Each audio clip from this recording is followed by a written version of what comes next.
नमस्कार मंडळी, जय शिवराय।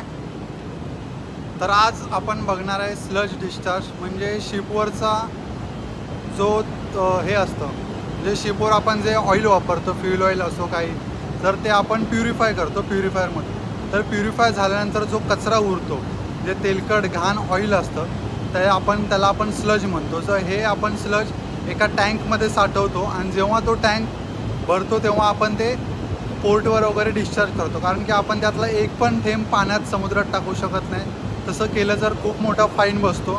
सो त्यासाठी आपण पोर्ट वगैरे आलं की टँकमध्ये साठवलेला जो स्लज असतो तो पोर्ट आला की डिस्चार्ज करतो। तर आज आम्ही तोच स्लज डिस्चार्ज करणार आहे। तर मी तुम्हाला पूर्ण प्रोसेस दाखवतो, कसा स्लज डिस्चार्ज करतो, काय प्रोसेस आहे, पंप वापरतो, कसं होतं, तर हे सगळं मी तुम्हाला आज दाखवतो आहे। चला तर आज आम्ही करणार आहे 70 ते 80 क्युबिक, म्हणजे साधारणतः 70 ते 80 हजार लिटर स्लज आम्ही डिस्चार्ज करणार आहे बाहेर शोरमध्ये।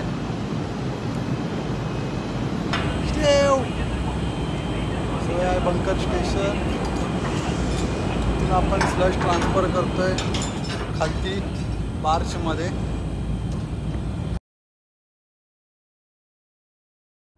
हे आहे बंकर स्टेशन, म्हणजे शिपवर आपल्याला एखादं ऑइल घ्यायचं असेल किंवा शिपमधून बाहेर पाठवायचं असेल तर आपण या पाईपलाईनचा यूज करतो। तर आपण आता इथून स्लज पाईप कनेक्टेड करून ती बाहेर कनेक्ट करणार आहोत। हे आहे बार्ज। सो आपण शिपमधलं सगळं टँकमधलं स्लज बाहेर बार्जमध्ये ट्रान्सफर करतो आहे। हे ट्रान्सफर करायला आपण स्लज पंप वापरतो आहे। तर आता हा स्लज पंप रनिंग आहे, बघू शकता। हे सक्शन वॉल आहे, सक्शनवरून स्लज येतं, हा फिल्टर आहे, फिल्टर होतं, त्यानंतर पंपमध्ये जातं, पंपमधून ते डिस्चार्ज होतं।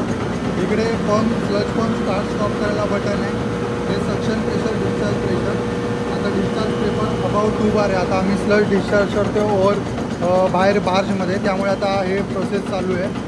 तो हे सारखं मॉनिटर करावं लागतं, इकडे साऊंडिंग घ्यावी लागते, स्लज पंप इकडे लक्ष द्यावं लागतं। तर जेव्हा आपण स्लज ट्रान्सफर करतो तेव्हा आपल्याला पंप रनिंग आहे, मग त्यामुळे पंपवर लक्ष ठेवावं लागतं, पंपचा प्रेशर किती आहे। आता इथून आपण प्रेशर ऑब्झर्व करू शकतो। आता प्रेशर जर कमी जास्त झाला, फ्लक्च्युएटिंग होत असेल, तर इमिजिएटली पंप स्टॉप करावा लागतो। तर सोपेप म्हणजे ship oil pollution emergency plan. तर आपण सोपेप वापरतो जर समज स्लज डिस्चार्ज करताना जर काही झालं आणि ऑइल लिकेज झालं किंवा तेल सगळीकडे पसरं गेलं, मग त्यासाठी आपण सोपेप वापरतो, पंप वगैरे अटॅच करतो, लगेच लिकेज झालं की लगेच आपण ट्रान्सफर करू शकतो।